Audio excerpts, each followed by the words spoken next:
Hello, and welcome to Wealth Matters, where we discuss the opportunities and challenges of preserving and managing wealth. The show is presented to you by Gaslowitz Frankel, a law firm dedicated to resolving disputes involving your wealth, whether through your will, your trust, your business, or your investments. For news, pictures, and tips, go to our website at gaslowitzfrankel.com or follow us on Twitter at Estate Dispute. Our show's hashtag is Wealth Matters. Today, Adam Gaslowitz, myself, and Robert Port are going to have a roundtable discussion about lessons from the trenches, how to avoid family disputes over money, estates, and businesses. Adam, let's start off with you. Why don't you tell us a little bit about the differences for Gaslowitz Frankel and how we face a lot of family disputes? Well, mostly what we do is resolve disputes as opposed to planning. I mean, the firm started out 30 years ago as a estate and business planning firm. And the last 25, 26 years of that, we have focused almost exclusively on all aspects of fiduciary litigation, representing individuals, executors, trustees, investors, shareholders. It's sort of the range of people that get into disputes involving estates and trusts and business planning. And that is what we focused on. We try our best to avoid disputes and help families recognize potential problems before they arise. And when that can't be done in advance, we try our best to resolve them before they become a big mess. So here at Wealth Matters, we try to talk about issues that people can think about and hopefully plan well for the future. And we always tell the joke at the end of the show, and if it doesn't work out, that's when Gaslowitz Frankel gets involved. So today we thought we'd talk about some of the things we have seen that maybe if people had thought about them or were able to focus on them, that maybe the disputes could have been avoided. So it's kind of war stories from the trenches with a little bit of a kicker, and here's how maybe we could have solved it. So let's kind of open up in one of the areas that we're seeing a huge expansion of disputes, which is family businesses. Robert, why don't we start with you? Tell us kind of what you think from some of our recent cases, one of the biggest areas of problems we're having with businesses and family-owned businesses. Well, I think one of the problems relates to the fact that it's a family-owned business, and as a result, not inappropriately, many families think they can form a business and do things with just the minimum of corporate type of documentation. So many times what we see are disputes where there is no operating agreement, or the operating agreement was done 30 years ago when dad or granddad started the business. There's no shareholders agreement. There's no buy-sell agreement. So there are none of these roadmaps that we as lawyers would look to that might give us a plan for addressing the dispute. And as a result, we're left with what the law might provide statutorily or what the case law might provide. And again, that is often not exactly the way people think the disputes ought to be addressed. Well, it often comes up rather naturally because one person forms the business, dad or grandfather, and so decision-making was easy. It was one person making the decision. And even as some ownership interests start transitioning down to the next generations, those are usually small bits of ownership interest. And usually while the patriarch is still alive, or the matriarch, decisions are still being made by that person regardless of ownership structure. As long as dad's there, dad's getting what dad wants. It's when you lose that generation and the ownership interests are spread out among a number of hands that the issue of having impasse resolution, about having guidelines and structure, really comes to play. And so I think we're talking really about the lessons that we're learning. One is that as the business grows and as the patriarch or matriarch ages, let's start thinking about these issues again. And one of the things we all know is you're the fairest and most generous when there's not a problem. So start thinking as everyone ages, what would you want to do? Now not focusing on the structure, the taxes and all of that, but now focusing on what's going to happen when I'm gone or what's going to happen when there's an issue. Yeah, the problem is that fairness often translates into I want my kids to share in the business equally. Or I want, my main asset is the business, so I'm going to give it a third to each of my children. And how do you do that when one of the kids who when I say kid, this may be a 50 or 60-year-old adult who already has children of their own, is involved in the business, and another kid lives in Alaska and is fishing, and another kid is not involved in the business. How do you give a business when the interests of the various parties is different? But you're right, it's often a large asset. Well, this is where a lot of the planning comes in, and this is where good estate and financial planners are invaluable. It is hard to structure a transition of business when the business is the main asset, and so you sometimes have to be creative. I mean, what we see after the fact is stock is spread out all over the place because it was divvied up for tax purposes.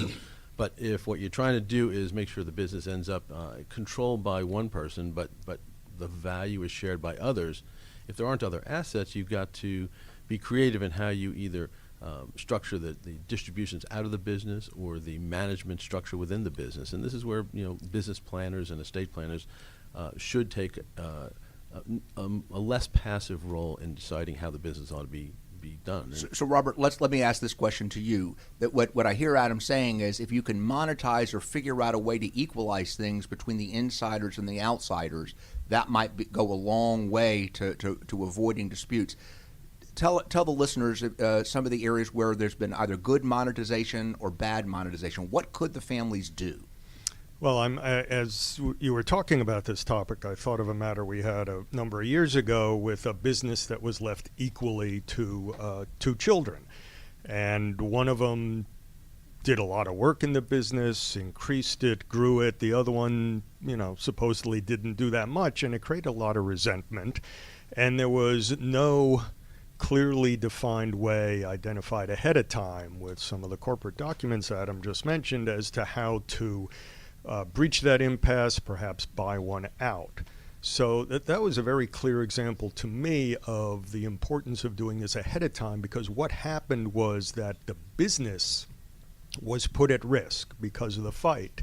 There was a claim that the 250% owners couldn't get along, so let's dissolve the business, which would essentially result in having it sold at a fire sale, and nobody wanted that. No one wanted to destroy Dad's business.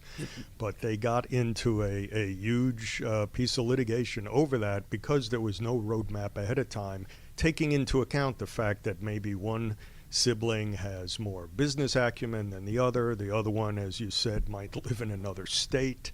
The other one may do nominal work or not really have any business sense. Yeah, the problem is you've got to deal with the family issues, the emotional issues that go along with what ownership represents. If Dad really wants his assets to be split 50-50, but one child is clearly better able to run the business and maybe has been running the business.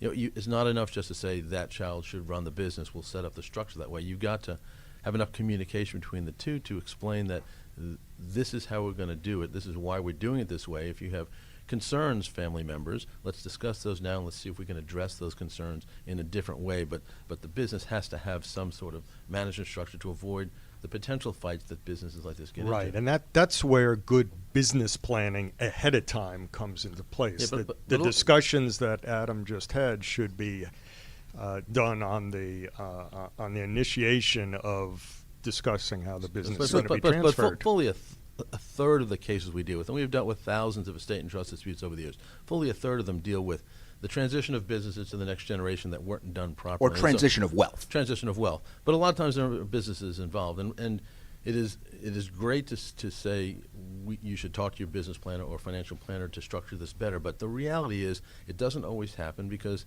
you can be a great business planner, a great tax attorney, but you're not always aware in those roles of the kinds of problems that can flow from this structure or that. You're usually very aware of how to transition it in the best tax way possible. And so sometimes it takes a team of people, one of whom maybe is an estate litigator, who can stress test a plan of division so that you can think about these kinds of issues and not just the tax consequences or the ownership issues. So I'm hearing a common theme from both of you, and it really is true in virtually every family dispute. We work together. That's why the themes are similar. You and I look and sound alike, don't yes, we? we do. One of the things is that you really have to talk about it often. So if you're starting off and you've created the entities or the structure, that's normally an inception event. It might be when the patriarch created the event. It may have been a structure created for tax planning, so the focus really wasn't really what was going to happen in the future. But over time, and I think this is often difficult in families, you actually need to talk about the realities. So when dealing with estate planning, and I talk to families that are doing complicated estate planning, I always say use life cycle events to revisit. Do you have adequate insurance? How's the business going?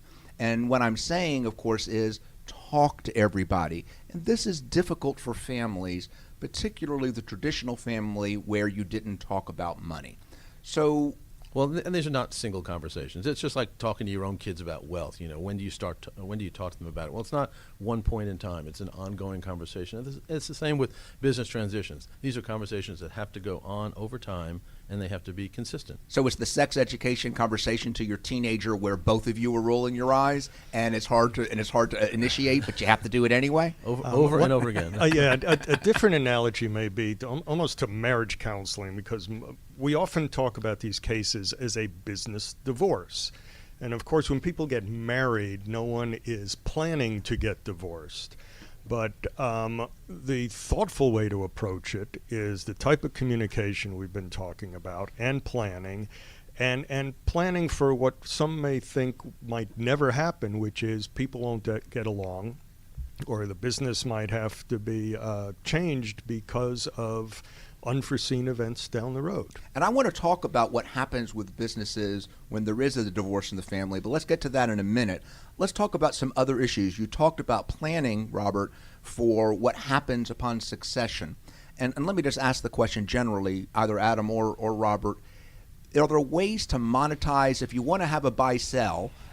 Are there ways to talk in advance? How do you figure it out? How do you finance it? What are some solutions we can think about that might make it easier for the family, particularly with a sudden death or a sudden transition?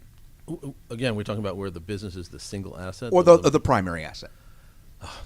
This is never an easy issue to solve. I mean, there are some ways to use life insurance. One child gets business interest, one child gets life insurance, assuming that death is what triggers the event in question.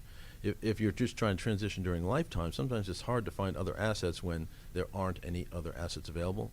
You can use various types of loan mechanisms. You can use various installment payment type plans where the business is making payments out to the other owner. Essentially,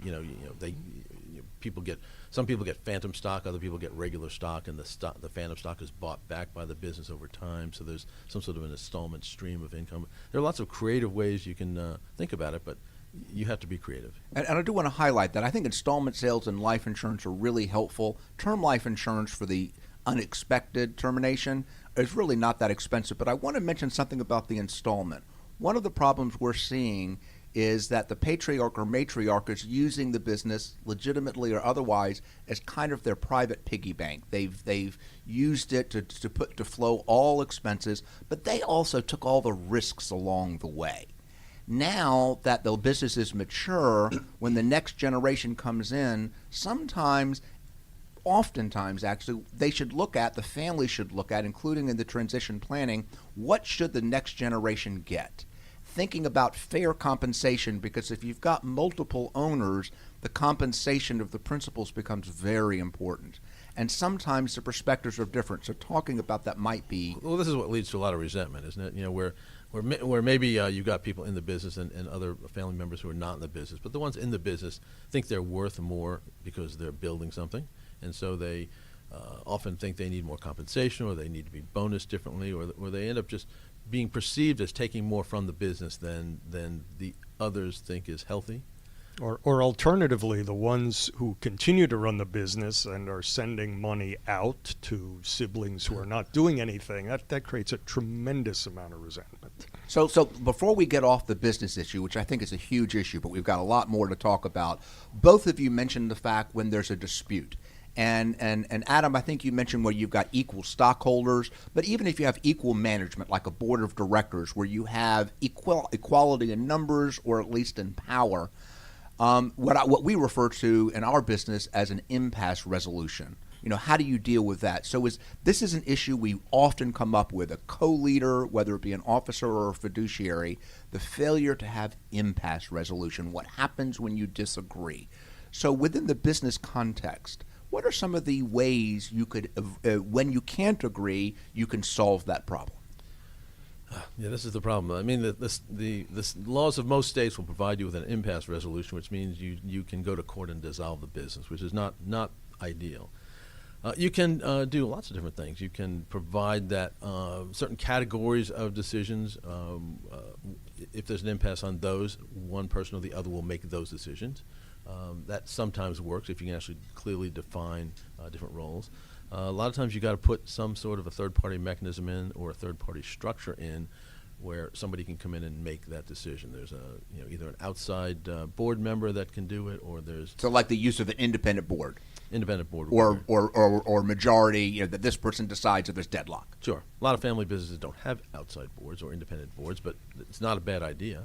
And most businesses that are successful enough to be talking about these issues are probably successful enough to be able to afford that kind of outside counsel, and they can probably benefit at some point in their life cycle from independent input. I mean, particularly if you're looking at generations of business, at some point you need outside input. You need to get outside the heads of the people who started the business and who are now running it. They sort of lose focus on the bigger picture. So I want to give a statistic that I've given on other radio shows, but 80% of all wealth in the United States passes through family-owned or closely held companies. But of those that did not do planning, 90% will fail within 2 years. So the goal really is how to avoid that. Within 2 generations. 2 generations, but Yeah. after the matriarch dies. Yeah. And what I'm hearing you say is plan. There's lots of solutions.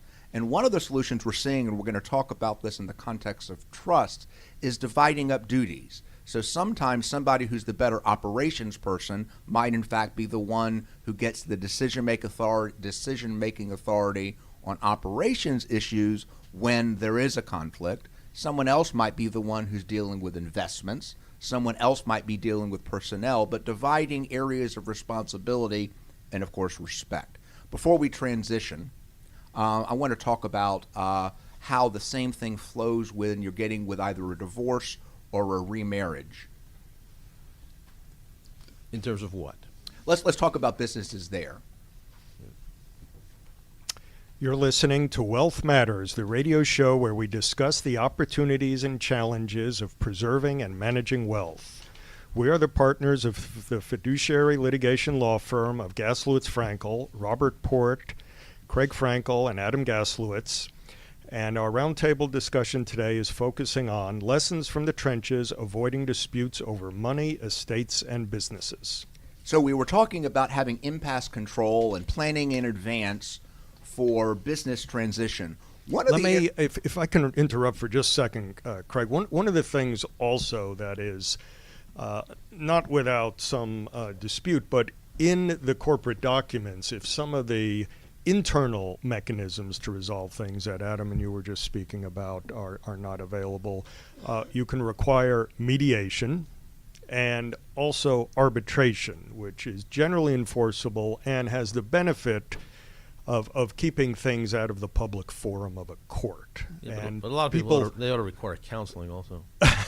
That's exactly what we do at Gaslowitz Frankel. But Adam had mentioned stress testing, and I can't emphasize this enough. Earlier on in my career dealing with large commercial transactions, my firm and I were often hired to look at the document and say, where is there risk of loss? And I think sometimes when you're dealing particularly with successful businesses, having a litigation specialist come in and say, here are the areas that you need to focus on. Not necessarily telling them how to draft it. Let's use professionals to do that who deal with businesses and tax issues, but talking about the critical issues that may come up, and mediation is one of them. When we're dealing with transition of businesses, though, at least hopefully with most families, we have a traditional kind of trajectory. People age and they die at the appropriate time. We see, though, a lot of families, their primary business, particularly families where the marriage is, the parents are under the age of 50, a primary asset is often going to be the business they're creating. And now the business is owned by the family and there's a divorce event. And the difference between a divorce event and aging is almost always sudden. So what are some of the issues we face when a divorce comes up and the primary asset is a family business? There's lots of issues that come up when people get divorced. One of the things that happens with businesses that are formed while you're married are that for tax reasons and for other structural reasons, you often title ownership interest in different names. So you may title some of the business in your spouse's name because you have potential liability issues, or you're just trying to spread assets around. A lot of people will also title assets in the names of trusts. They may set up a trust for the children, where you'll put chunks of business interest into it. And then if there's a divorce, you end up with the ownership of the business in hands that don't necessarily reflect what you want to happen after the divorce happens. And so control is sometimes lost of the business. And I want to underscore that there's a difference between control and ownership, even in community property states where you're going to have a mandatory distribution with divorce. Although many states, including Georgia, are what are called equitable division, which means the court decides how to divide things up. That relates to ownership. It doesn't relate to who controls it. The control will be set up by the documents. Are there ways that these corporate documents could be drafted to address potential divorce or potential early death? Yes. What are some of the things that are none of us draft those documents, but what are some of the ways you could think about this? Look, there are a million different ways to do it. The problem is people aren't thinking about those things. If you're happily married and you got 3 young kids, you're not thinking about how do I structure this business so that if I get divorced, my kids don't end up owning the business before they're even 18. I mean, those are not just hard conversations to have; they're hard thoughts to bring up in the context of a happy. It's no different than trying to deal with a prenup before one gets married. It's very awkward and can potentially create a lot of resentment. But if you've got a business that is worth nothing now, but you know it's going to be successful, you've created this business. Have you before. ever met a client who did not think their business would succeed? Well, no, not so far. But so you got low basis stock in a company you just formed that's going to be valuable one day. And by low basis stock, you mean a value. What you mean is in the future, if you sell it, there'll be a huge tax liability. A huge gain, sure. So it's easy to transfer that stock into the names of children or trust for children or your spouse or anybody else because it doesn't have any value. There's no gift tax consequences for giving it away now. And if it's eventually valuable and sold, those assets are outside the estate of the founding generation and already in the estates of the next generations. But if you get divorced, the issue is no longer about tax consequences when you die. It's the stock is now owned by these trusts that my kids have, and I'm not getting along with them so well because of this or that. And so. I think you've identified 2 issues that you don't realize you've identified. One is during the divorce process, you've got a year or 2, depending upon what state you live in, where you've kind of in na-na land, who's going to run the business in the interim? There could be a lot of problems. But also then what happens after the divorce. What I'm hearing y'all say, I think, is this is hard for the business owner to think about, but the financial professionals they hire, particularly the estate planner, should be addressing these issues and have their toolkit of solutions that are kind of their defaults, and that the family owner should say, if they're not there and they're not hearing about it, say, wait a second, what happens? But they don't have to be the one that comes up with the ideas. That's kind of what I'm hearing. Right. Sure. My financial advisor likes to use the phrase optionality, and by that he means give yourself, and we're talking in terms here, in terms of the planning and the documentation, give yourself options for what might happen in the future.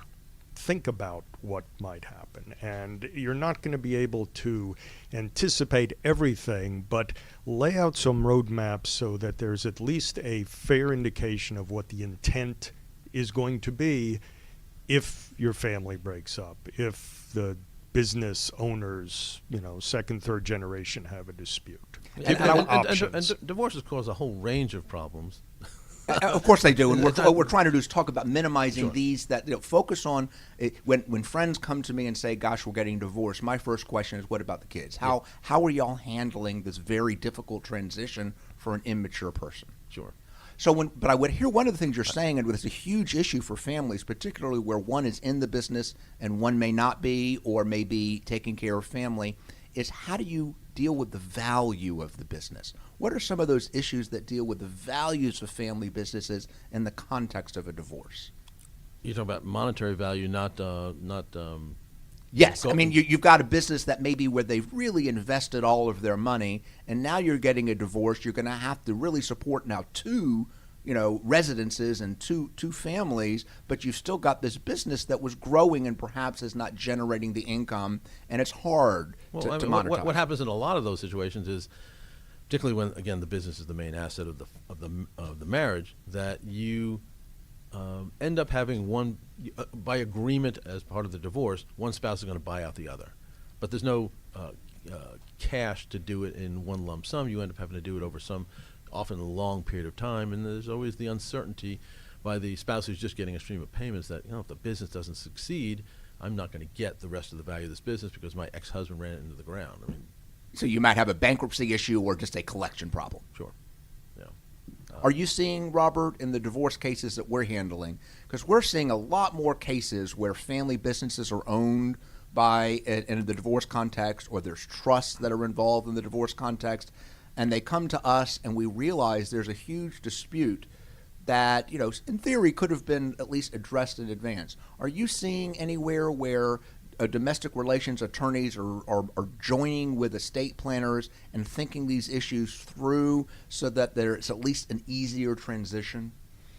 More and more, but not enough. Right? Yeah, I can't say. Yeah, what Adam said. Some, but not enough. I think like in a lot of areas, attorneys, divorce attorneys think about divorce situations. Business attorneys think about that. But we do need to collaborate, particularly in instances like this, so that each brings their expertise to the table and can, again, to the extent possible, lay out some game plans if various scenarios happen. And one of the lessons I think we've seen after the fact is when you're contemplating a divorce, or when a divorce has been contemplated for you, so to speak, is bring in your financial professionals. What's happening on estate planning? What's happening on business transitions? As difficult as divorces are, the overwhelming majority, ultimately there's a voluntary agreement.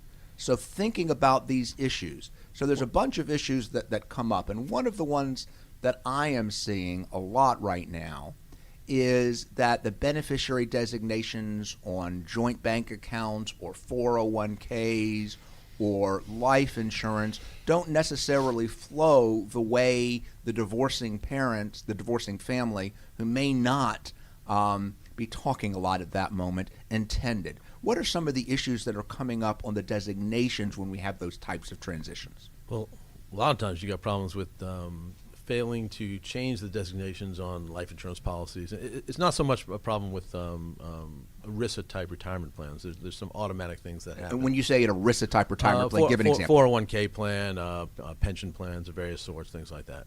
But life insurance is often different. Sometimes IRA accounts can be different, and there are various other types of accounts that have beneficiary designations that if they're not dealt with specifically, and very specifically in certain states, in the divorce settlement agreement, those become lingering issues down the road. So you get divorced, you get remarried, you never change your life insurance policy designation, and your ex-wife ends up inheriting your life insurance. Robert, does that sound familiar?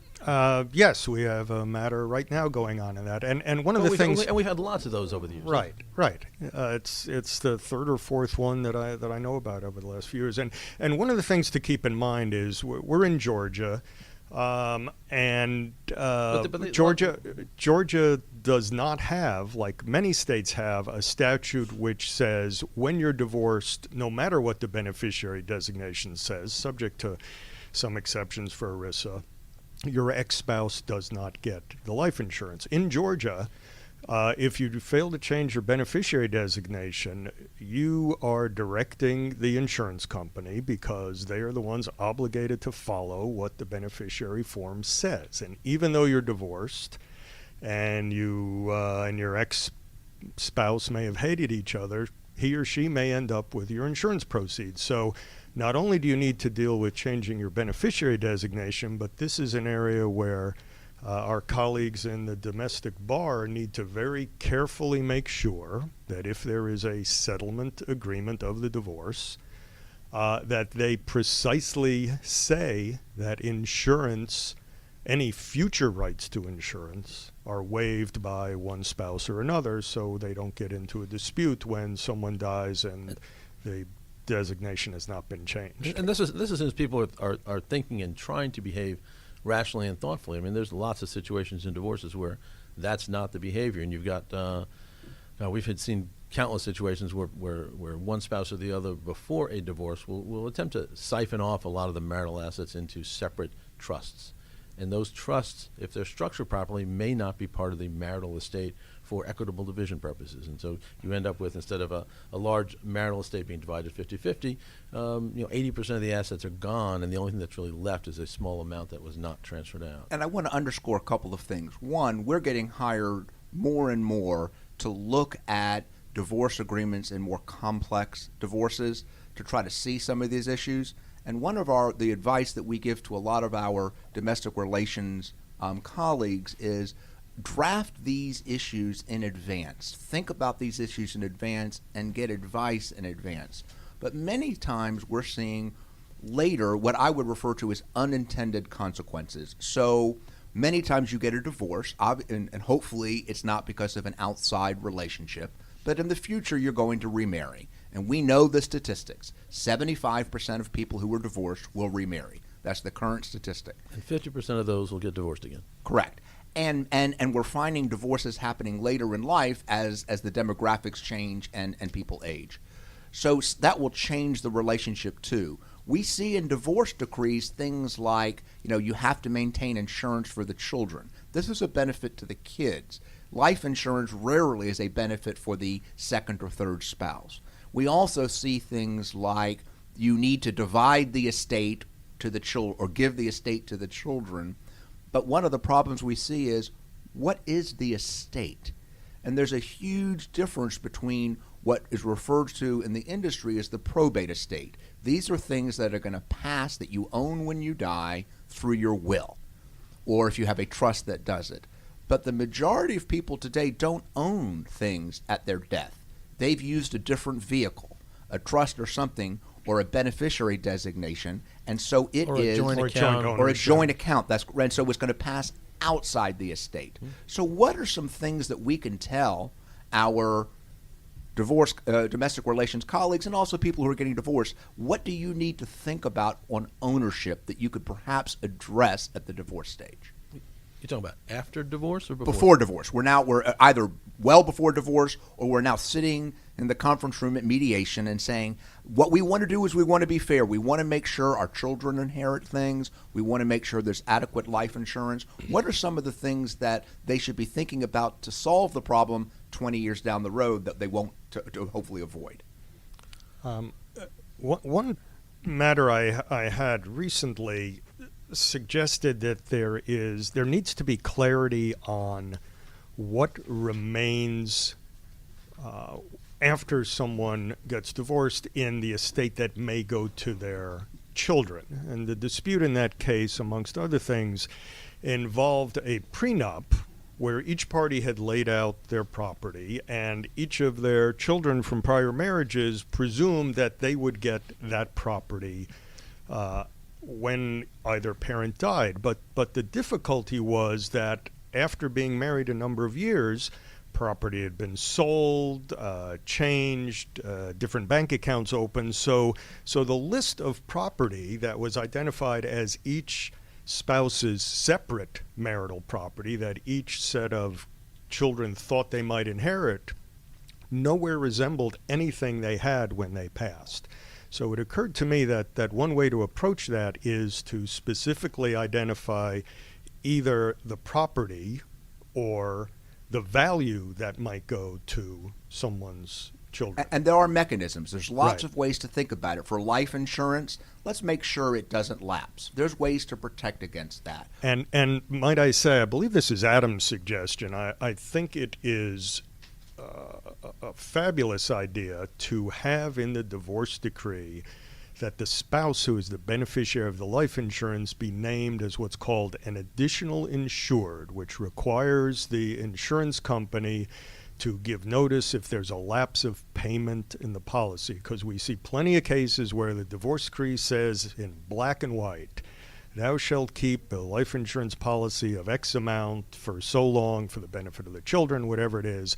And by the time someone passes many years later, the policy hasn't been in place for years and years and years, and nobody knew that payments hadn't been made or the policy lapsed. So what you're saying, and I think this is very important. So for an insurance policy, there's a way to get advance notice and fix the problem before it's too expensive. That's really the answer on all other issues. Figure out a way to disclose, mandatory disclosure when you have trigger events, sales of business, anything it is. Make sure that the divorced spouse gets notice so they have time to fix it quickly rather than 20 or 30 or 40 years later. You're listening to Wealth Matters, the radio show where we discuss the opportunities and challenges of preserving and managing wealth. I'm Adam Gaslowitz. I'm here with my partners Craig Frankel and Robert Port of the fiduciary litigation firm of Gaslowitz Frankel. And we are your hosts today, having a roundtable discussion focusing on lessons from the trenches, avoiding disputes over money, estates, and businesses. You mentioned, Robert, joint accounts. This is an area that we see huge problems with. So tell our listeners what the problems are, some of the problems are with joint accounts. Well, what we often see is that an elderly client or elderly person who needs help with their finances might, as a matter of convenience, put a child or someone else on an account as a joint account holder with the theory that they'll help me pay bills. This will be useful for planning and efficiency. And what those folks don't realize is that no matter what their will might say about where they might want those assets to go, the joint account is governed by the essentially contract. I think it's called a deposit agreement for a bank, right, and a brokerage agreement for a brokerage account. It's governed by the agreement that you have with the brokerage firm, with the bank, with the credit union.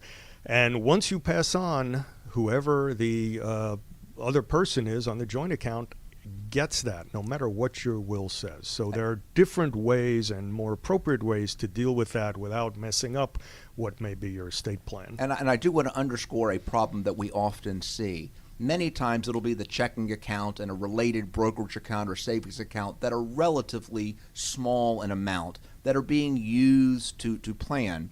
But as the family ages, now we're starting to see sale of assets, primarily the house. And that money is put, perhaps intended to be temporary, or put into that account. And now it's large numbers. And you get a different issue. And what we find is oftentimes the family member who is put on who's put on the account was for convenience purposes because they're the ones that live the closest or doing the work. But over time, either the parent tells them or they feel that, gosh, they're entitled to more because they're the ones who did all of the work. So Adam, how could they avoid that when they go into the bank or the brokerage account and they say, I'd like to be on the account for convenience purposes? What should the bank or could the bank do? Well, most banks and brokerage houses have what they call power of attorney accounts, where you can give somebody the authority to act on your behalf without giving them ownership in the account itself or residual benefits to the account. The problem is they don't generally offer that up. You've got to ask for it.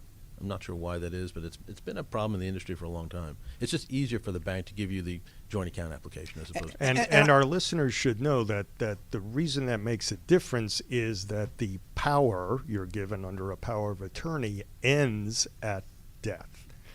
And as a result, you don't run into these problems with a joint account with right of survivorship. That power also carries with it certain fiduciary responsibilities, so that you owe a duty to the person who has given you that power over their account, which can be enforced at some future point if there's been misbehavior. Right, and to just spin that out just a hair further, on a joint account, you may not have that fiduciary duty. In theory, both parties to that account have access to it and can do with those funds what they want. Even during life. And I do want to mention something about banks and financial institutions. As we start to consolidate our banks and they're being bought out and they become bigger and bigger, when you go into, a normal customer goes into a bank, the person you're dealing with is often an early entry-level banker who doesn't understand these issues necessarily, and they're dealing with a lot of issues. So it's not necessarily their fault, but it is a hard thing to do. I think this underscores that as you do your periodic reviews of your finances, talk to your financial planner, talk to your accountant, talk to your broker about how your accounts are titled. Adam, and Robert, you both mentioned powers of attorney. Explain to our listeners what a power of attorney is. Power of attorney is a document that gives an agent that you designate the ability to act on your behalf, either when you're unable to or sometimes when you are able to. Well, often they're used when someone is incapacitated and can no longer act for themselves. And the powers that are given are usually designated in the document itself, whether it's in the bank form document or a power of attorney that your attorney may have drafted for you. And I'm seeing, and we're seeing in our practice, a lot of powers of attorney. I know they have fiduciary duties, but we're seeing that after the principal, after the adult that dies, that it turns out that somebody used the power of attorney to abuse and to take advantage. I've heard that happens, yeah. And it happens a lot. What are some ways that the drafter of the power of attorney or the person giving a power of attorney can try to protect themselves? Oh, I think you should take this one, Craig. You've been on a rant about this for years. Okay, so I'm going to answer my own question, and we can tell all the jokes that relate to that. But I think one of the big issues is, and I think this really rings true with all fiduciary relationships, you can always put in a power of attorney two things that will really help. One is a disclosure requirement. So when you use a power of attorney the first time, particularly among families, you can require the agent to say, I'm using it. And to notify either designated people in the power of attorney or other family Correct, members. but you need to notify somebody more than just the person you're acting for, because they may not be able for whatever reasons. So notify either a third party or notify your brothers and sisters, and then provide an annual accounting. And that means keeping receipts. Yeah, the problem, of course, though, is there's no enforcement mechanism in a power of attorney. And that's the second point. Have an enforcement mechanism. And there's lots of ways to do it. What we're finding in our practice is if there's going to be a problem, the more secret it is, not only is it harder to find the problem, when you ultimately discover the problem, it's harder to solve.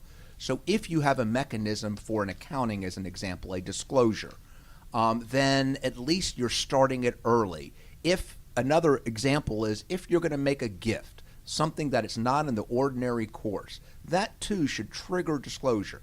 If I'm going to make a sale of the business, a sale of the house, a gift of a substantial amount, you got to tell people and give them an opportunity to say, hey, wait a second. And I think that applies to power of attorneys. And I'm going to shift now as we near the end of the show. I want to shift now for that same exact issue for trustees and executors. When you're acting for someone else, kind of the best way to at least minimize problems is to tell people what's going on along the way. Sure. Transparency is key. Doesn't always work, but at least it helps. It doesn't always work, but it works better than lack of transparency. Right, because lack of transparency it just creates suspicion. Causes people to have suspicions, and their minds start thinking, well, I'm not being told anything. Something untoward must be happening with this money, the asset, the business, whatever it is. So disclosure, disclosure, disclosure. And I want to talk about disclosure when the fiduciary is acting. And a fiduciary is someone who steps in. It could be a trustee, it could be an executor, it could be the agent on a power of attorney, it could be an officer at a business, somebody who is managing an asset or money for the benefit of someone else. But before we get to that, and this is a setup, Adam, what is the number one thing we hear when somebody dies about their parent when they don't know where the money is? What do they think? Well, they think there should have been a lot more of it than there is. Always. Always. They think there's a lot more money, and so the first thing that comes to their mind, and it's not always accurate, is, oh my God, the fiduciary stole it. Yeah. Or the stepmom. Or the stepmom. Or my other sibling. Or the third spouse. Yeah, usually it's a sibling. It's almost always a sibling. But sometimes that's not true. One of the things we're really seeing with disclosures is as our society ages, and as the cost of health care and caregiving go up, and as more and more families don't live in the same community, the simple truth is that the elderly family member spent the money on their own care, or they made bad investment decisions at the end of life. Or they were living very high, which gave the impression that they had lots of wealth, but when they pass, the children realize that there wasn't much there, and instead of getting a lot, they have to deal with a huge Amex bill. Yeah, and for whatever reason in our society, this is one of the things that people just don't talk about. Communication about finances, about money among families, among friends, among anybody is the thing we just don't talk about. And it used to be there were 4 things you never talked about. It was politics, religion, sex, and money. And the first 3 we talk about readily on the airways, on social media, wherever, but we do not talk about money. We don't talk about compensation. We don't talk about assets in our family. We don't tell our kids what we have or what they're likely to inherit. We just don't talk about it. And there's the situation is not getting any better. There's more interest in not having to disclose, particularly with trusts and things like that, where people don't want the existence of trust to be disclosed to the beneficiaries for fear that it might ruin them. Well, if you don't know about a trust that you have, you can't protect yourself, and there's no way to understand what's going on. And as your parents age, deal with getting access and tracking so that when something happens, the fall that results in a broken hip, or make sure that at least you understand where things are. We've got a few minutes left in our show. I want to finish one question because I think it's a big issue, and I'll set it up. One of the big problems we're seeing is who is going to be the executor or the fiduciary or the trustee. In our last few minutes, Adam, what are the problems? How do you go about choosing a fiduciary? How do most people do it? Or how should we do it? What are the problems we're seeing? Well, the problems we generally see is either you've chosen someone who is ill-equipped to do the job, someone that is within the family, a child, a spouse, a friend, whatever, but they're ill-equipped to do the job because the job of an executor or a trustee is a complex job, and with regard to trust, a long-term job. So you choose someone that's ill-equipped, or you choose co-fiduciaries so that they provide some sort of an imagined check and balance. You name your son and your third wife as co-executors of the estate or co-trustees. By the way, third spouses and sons don't get along. They tend to not get along. But that's even true of your mom and the son, because there's different interests and you're creating potential for conflict that you can avoid. Sure. So co-fiduciaries almost never work. I can't think of very many situations in my career where they have. The better solution in most situations where if you've got an estate worth seeking advice on with regard to your business or your assets, if you have a taxable estate, a large estate, it's the kind of estate where a professional is probably what you want to have involved. So we recommend corporate fiduciaries all the time because corporate fiduciaries are equipped to handle the complexity of managing a business, of managing assets, of making discretionary distribution decisions for a number of different beneficiaries. A lot of times they can deal with special needs or addiction issues. They're equipped because they have teams of people who specialize in these various things. And they disclose. And they disclose. They account for everything, and they disclose. And people perceive them to be more expensive than just having your son do it, but it's expensive to have someone who doesn't know what they're doing do something, both in the short term because they've got to hire people to do those things, and in the long term because when they screw up, fixing problems is complicated. And just to close on the question of fees, yes, a lot of people are concerned about the fees they might pay a professional fiduciary, but I think one way to look at it is that those fees are essentially an insurance policy. They're not going to protect you from all risks, but it is a premium you pay to protect you from having a incompetent or otherwise person who you might select, all in good faith, handle these very important matters. So I can tell you that the firm's been around for over 30 years. We've handled something in excess of 3,000 estate and trust disputes and business-related disputes. Less than 2 or 3% of them involve corporate fiduciaries. Almost all of them involve misbehavior by an individual who's put in a position of responsibility. So when proving the point that the money paid for those fees is well worth it. It's an insurance policy that protects you against that risk. And so I'm going to end with a joke that I often tell to financial planners when I'm talking about how to avoid disputes, which is, when do you want to pay? So if you have an insurance policy in place, and I think using a professional fiduciary or someone outside to monitor is a relatively inexpensive thing, particularly because it avoids disputes, or do you want to pay a litigation fiduciary firm like Gaslowitz Frankel at the end? And the reason why I say that is when you get to the dispute phase, that's when people are willing, fortunately, to spend the money because they're angry at that point. And it is a very expensive endeavor. It costs a lot more to solve a problem than to avoid it. And so to plan early and disclose is early. And with that, as we wrap up our show, I want to thank everybody for listening to Wealth Matters, where we discuss the opportunities and challenges of preserving and managing wealth. Gaslowitz Frankel specializes in all aspects of fiduciary disputes, representing individuals, executors, trustees, investors, shareholders, and financial institutions and trustees in complex disputes involving wills, estates, trusts, guardianships, businesses, and securities. For more information about Gaslowitz Frankel and to download our ebook, Top 10 Tips on How to Avoid Estate Disputes, please go to our website at gaslowitzfrankel.com. And remember to follow us on Twitter at Estate Dispute and use our show's hashtag Wealth Matters. Please join us every fourth Wednesday of the month at 8:30 a.m. here at Wealth Matters on Business Radio X.